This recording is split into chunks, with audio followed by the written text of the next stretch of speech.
बिस्मिल्लाहिर्रहमानिर्रहीम। मेरे प्यारे सामीन और नाजरीन, मैं हूं आपका भाई हाफिज वसी मोहम्मद खान और ये है आपका जाना पहचाना यूट्यूब चैनल हाफिज वसी टीवी। सामीन, आज का प्रोग्राम ऑयल सीड क्रॉप्स के बारे में है, इसलिए कि हमारे एडिबल ऑयल की इंपोर्ट का जो बिल है वो $5 बिलियन है और आने वाले वक्त में मैं देख रहा हूं कि ये एक और कमर्शियल क्रॉप के तौर पर ये चीज़ उभर रही है। सर, इस वक्त मैं एक फार्मर हूं और मेरे पास कुछ रकबा खाली भी है और कुछ रकबा खाली होने वाला भी है। तो मुझे आप ये बताएंगे कि कौन सी ब्रैकेट है दिनों की कि मैं इस तारीख से इस तारीख तक लगाऊं तो मेरी पैदावार ज्यादा आएगी। उसके ऊपर जो बार बार आपने कहा कि ठंडा हो गया और गर्म हो गया, मैं उस क्लाइमेटिक कंडीशन को भी सर्वाइव कर जाऊं और ultimately at the end of the day मेरी पैदावार ऐसी आए कि मुझे मैं अल्लाह ताला का शुक्र अदा करूं। तो ये मुझे जरा आप थोड़ा सा जरा bracket of time, sowing time, कि मुझे उससे आगे पीछे नहीं चलना चाहिए। जिस तरह इंडिया के अंदर उन्होंने बताया हुआ कि नवंबर से बाहर और नवंबर से पहले आपने गंदम नहीं लगानी। जी, जैसे कि आपका चैनल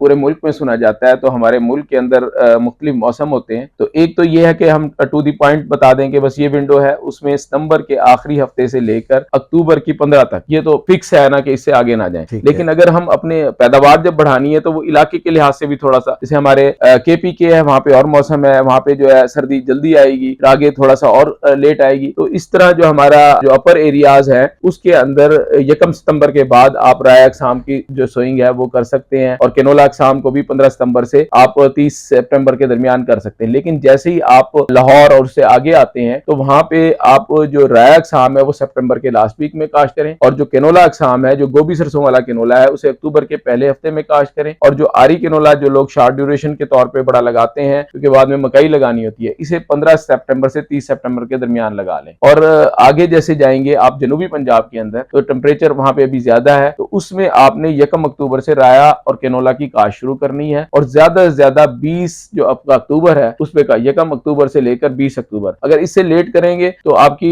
वेजिटेटिव ग्रोथ और सारी मुतासिर होगी और एंड पे जो एफिड आता है उसका अटैक बहुत ज्यादा इसके ऊपर हो जाएगा फसल पे। इसलिए कोशिश करेंगे जो इन शॉर्ट केनोला की काश्त अक्टूबर के पहले हफ्ते में कंप्लीट कर लें। उसमें यह है कि इसका वेजिटेटिव ग्रोथ के लिए भी लाइफ साइकिल सही तरीके चलेगा और आगे जब रिप्रोडक्टिव फेज में आएगी तो टाइमली आपकी क्रॉप पकेगी और आपकी जो फ्रॉस्ट आती है या आगे हीट वेव आती है उससे आपकी क्रॉप बच जाएगी और आप उसमें अच्छी से अच्छी पैदावार ले सकते हैं। हाफिज साहब, मैं शुक्रगुजार हूँ कि आपने बड़ी तफसील के साथ इलाका वाइज कि जो आप ट्रैवल करते हैं जनूबी पंजाब से शिमाली पंजाब जन पोठवार, तो आपने एक और अप टिल KPK आपने एक विंडो दी है। लेकिन do you agree with this one कि अगर मैं एक फार्मर हूँ किसी इलाके का रहने वाला, मैं उस इलाके के एग्रीकल्चर एक्सटेंशन वाला जो डिपार्टमेंट है मैं उनसे भी राब्ता रखूँ कि इस इलाके के लिए कौन सी वैरायटी और कौन सा टाइम जो है वो सुटेबल होगा ताकि मेरी पैदावार पर बुरा असर न पड़े। बिल्कुल, इसमें सर हम हर जो क्रॉप के सीजन से पहले जितने भी एग्रीकल्चर एक्सटेंशन के मास्टर ट्रेनर हैं उन्हें ट्रेनिंग पूरी प्रोडक्शन टेक्नोलॉजी पे देते हैं ताकि वो फार्मर तक डिसेमिनेट हो। उनसे हर स्टेप पे आप वो हैं ही इस चीज के लिए कि वो रिसर्च और फार्मर के दरमियान एक ब्रिज का काम अदा करते हैं, रोल प्ले करते हैं। तो आप हर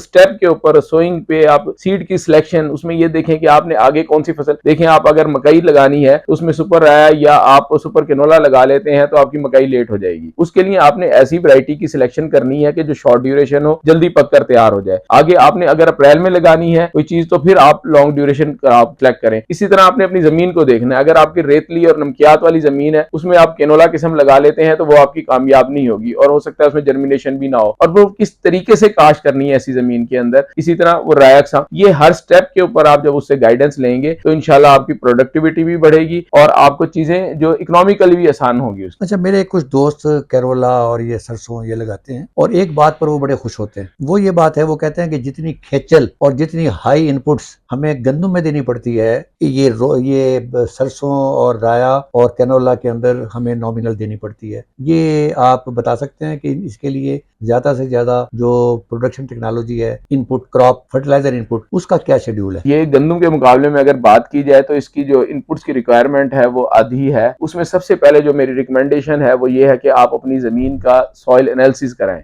हर डिस्ट्रिक्ट के अंदर सॉइल एनालिसिस लेबोरेटरी मौजूद है जो बड़ी कम प्राइस के ऊपर आपका सॉइल टेस्टिंग कर देती है। उसकी बेस पे आप डिसाइड करें अपने एग्रीकल्चर ऑफिसर के साथ डिस्कस करके के और उन सॉइल टेस्टिंग लेबोरेटरी वालों के साथ कि मुझे कितनी कितनी इसमें NPK डालनी है। दूसरी बात, हमें हमेशा बैलेंस यूज ऑफ फर्टिलाइजर करना है। ये नहीं करना कि मैं जिस तरह हमारी मुआशी हालात है, पैसे नहीं है तो चलो यार मैं पोटाश रहने देता हूँ, डीएपी रहने देता हूँ, महंगी है 12,000 की है, मैं सिर्फ यूरिया डाल देता हूँ। आपके पास जितने पैसे हैं उसके अंदर आप एनपीके यानी नाइट्रोजन, पोटाश और फास्फोरस तीनों चीजों का आप किस तरह चेक करेंगे कि जो है मैं ये बैलेंस डाल रहा हूँ, मुझे कितनी जरूरत है मेरे पैसों में। उसमें जो हमारा सॉइल फर्टिलिटी डिपार्टमेंट है उसने एक ऐप बनाई है खाद हिसाब ऐप के नाम से। ये आपके एंड्रॉइड आईफोन जितने हैं उस पर आप इसे डाउनलोड कर सकते हैं। उस पर आप अपनी जमीन का बताएं कि मैंने ये फसल लगानी है, मेरी इस इलाके के अंदर जमीन है, अगर आपके पास सॉइल टेस्टिंग रिपोर्ट है तो वो दर्ज उसके अंदर करें। तो उसके बाद आप बताएं, एक तो वो बताएगी कि रिकमेंडेड डोज कितनी है। नॉर्मली जो नॉर्मल जमीन है उसके लिए एक एसओपी, एक डीएपी या इसके इक्विवेलेंट जो खादें फास्फो जैसे नाइट्रोफॉस है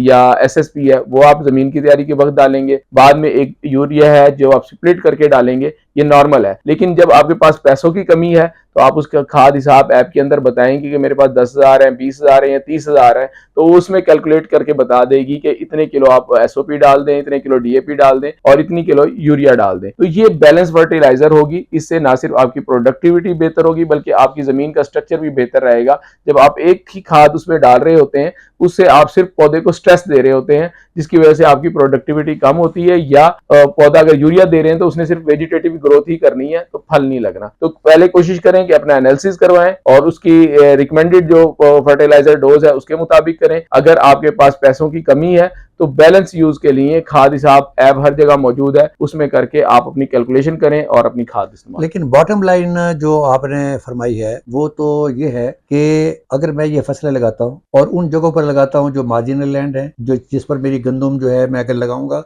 तो मेरी पैदावार आधी होगी, तो जहां पर ये फसलें लगाने पर मेरा फर्टिलाइजर का जो खर्चा है वो भी 50% कम होगा जी। अब ये आखिरी सवाल जो हर कैनोला और राया लगाने वाले को पेश आता है वो पेश आता है शैटरिंग का, कि मैंने सारा सब कुछ मैंने देखभाल की और आखिर में जब ये फलियां जो हैं ये पकने के लिए तैयार हो गई तो इनमें से बीज नीचे गिरने लगा। मेरे किसानों को ये बात चाहिए कि हाउ टू अवॉइड इट, कि मैं किस तरीके से इसको अवॉइड कर सकता हूँ। देखें जी, जैसे आपका बड़ा अच्छा क्वेश्चन है। इसमें जैसे कि आपको मालूम है कि हमारे मुल्क के अंदर जो है मैकेनाइजेशन की कमी है, तो हमारे मुल्क में ऐसे कंबाइन हार्वेस्टर मौजूद नहीं है जो केनोला की कंबाइन हार्वेस्टिंग करें और जो शटरिंग के जो लॉसेस होते हैं उससे हम बचा जा सके। इसमें दो तरीका कार है। एक तो जो बड़ा काश्तकार है जिसने 5 एकड़ या इससे ज्यादा रकबे पे जो इसकी काश्त की, उसके लिए अयूब एग्रीकल्चर रिसर्च इंस्टीट्यूट ने जो हमारे जो पुराने वीट के कंबाइन हार्वेस्टर हैं उनके अंदर अपने एग्रीकल्चर इंजीनियर और जो मैकेनिक्स हैं उनके साथ मिलकर थोड़ी सी अमेंडमेंट की है कि उसकी जाली चेंज की है और उसकी स्पीड कम की है, जिसकी वजह से आप उस फसल को पका के उससे आप कंबाइन हार्वेस्टर के जरिए उसको थ्रेश कर सकते हैं। उसमें आपने पौधों की तादाद नॉर्मल पौधों से थोड़ी सी ज्यादा रखनी होती है ताकि पौधे एक दूसरे के अंदर फंस जाएं और हवा वगैरह चलने से वो गिरे ना। उसमें आपने पूरे 90% से ज्यादा अपनी फसल को पकाना होता है। और जो छोटे काश्तकार हैं जिनके पास ये फैसिलिटी नहीं है, उनको चाहिए कि अपनी फसल राय या सरसों जब 70% फलियां भूरी होनी शुरू हो जाए, ब्राउन होनी शुरू हो जाए, तो उस वक्त अपनी फसल को काट के किसी पक्की जगह पर रखें और उसे फिर थ्रेशर की मदद से गा लें। असल एहतियात यहाँ पे करनी है। हम 70% पे 80% पे काट तो लेते हैं, उस दौरान इतनी शटरिंग नहीं होती, लेकिन असल नुकसान कब होता है जब उसे थ्रेश करना है उस टाइम हमने इसे 100% सुखाना है, बिल्कुल खुश्क करना है। जब भी वो थ्रेशर होगी उस टाइम वो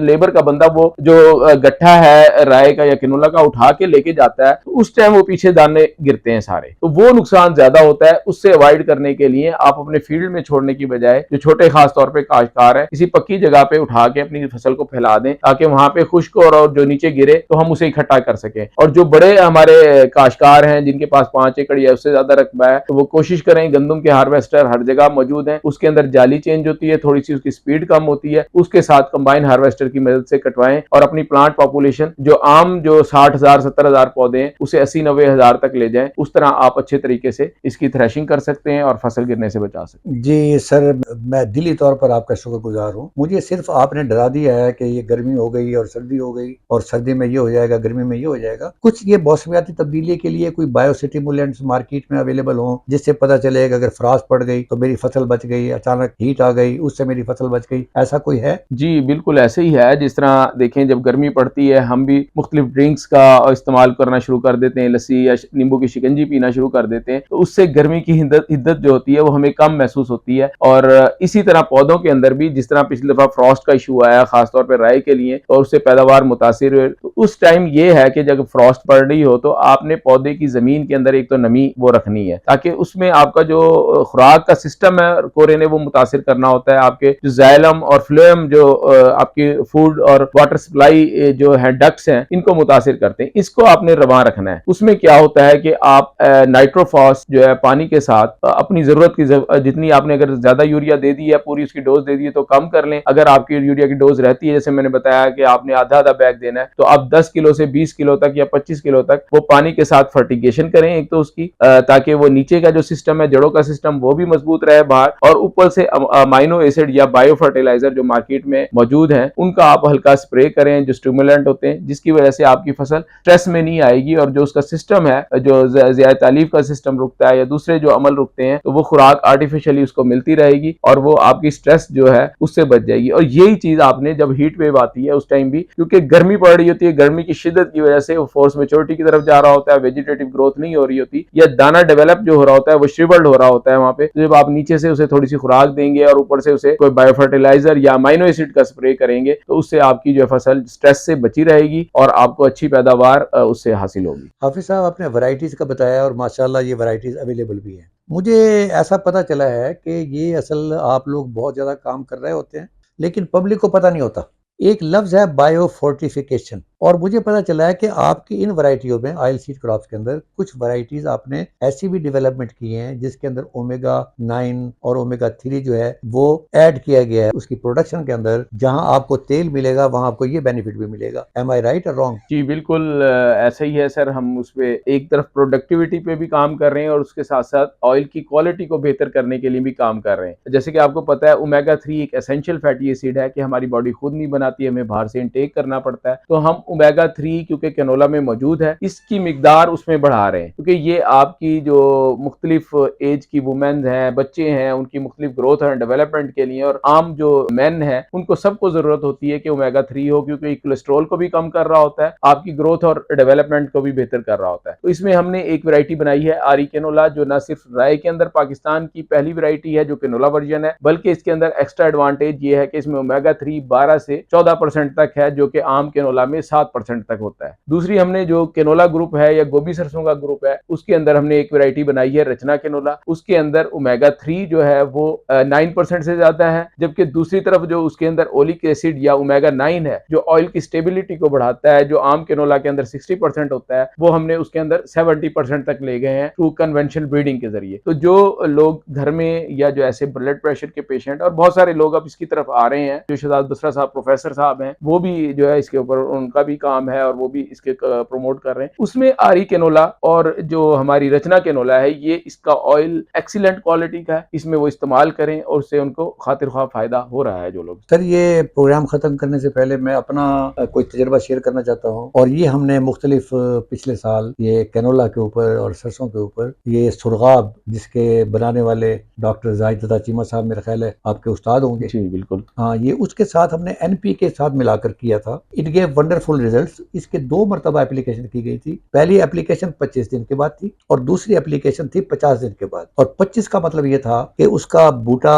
जरा सही डेवलप हो, बॉडी डेवलप हो और वो फ्रास्ट के इफेक्ट को जरा न्यूट्रलाइज करे। और जो बाद में 50 डेज के बाद जो कराई गई उसका मतलब ये था कि उसके दाने जो हैं वो मोटे हों और शैटरिंग कम से कम हो। तो मैं आपसे चलते हुए मैं ये पूछना चाहता हूँ कि इट वाज वंडरफुल प्रोग्राम जो आज तक मैंने किए हैं। मुझे सिर्फ समराइज कर दीजिएगा 4 पॉइंट्स में कि मेरे किसान भाई 4 चीजों का ख्याल रखें, चाहे वो कैनोला लगाएं, चाहे वो राया लगाएं, चाहे वो सरसों लगाएं, does not make any difference. लेकिन इन 4 चीजों का जो आप अभी बताएंगे अगर वो ख्याल रखेंगे तो इंशाअल्लाह ताला उनकी पैदावार ज्यादा होगी। जी बिल्कुल। उसमें सर जिस तरह आपने 4 चीजों की बात की, सबसे पहले जमीन की तैयारी, वक्त काश्त कि किस वक्त में आप काश्त कर रहे हैं, उसके बाद बैलेंस यूज ऑफ फर्टिलाइजर और आखिरी पे जो उसकी मैनेजमेंट है कटाई, हार्वेस्टिंग और थ्रेशिंग, उस टाइम पे एहतियात कर लें तो इंशाल्लाह पहली जो 3 चीजें हैं वो उनकी फसल की पैदावार और बढ़ोतरी को अच्छा करेंगी। और आखिरी जो मैनेजमेंट है कि उसकी कटाई और जो उसकी थ्रेशिंग है, वो जो आपने फसल इतनी बढ़ाई है और उसके अंदर पैदावार, वो सारी की सारी आपके घर में आएगी, ना कि वो जमीन के अंदर दोबारा गिरेगी, कि उससे आपकी एक तो ये होगा कि आप लॉस कर रहे हैं, दूसरा अगली फसल में वो दोबारा उगाएगी, जिसकी वजह से उसकी क्वालिटी भी और उसकी पैदावार भी मुतासिर होगी। तो ये 4 अहम पॉइंट हैं जिससे आप पैदावार ले सकते हैं और ज्यादा प्रॉफिटेबिलिटी ले सकते हैं।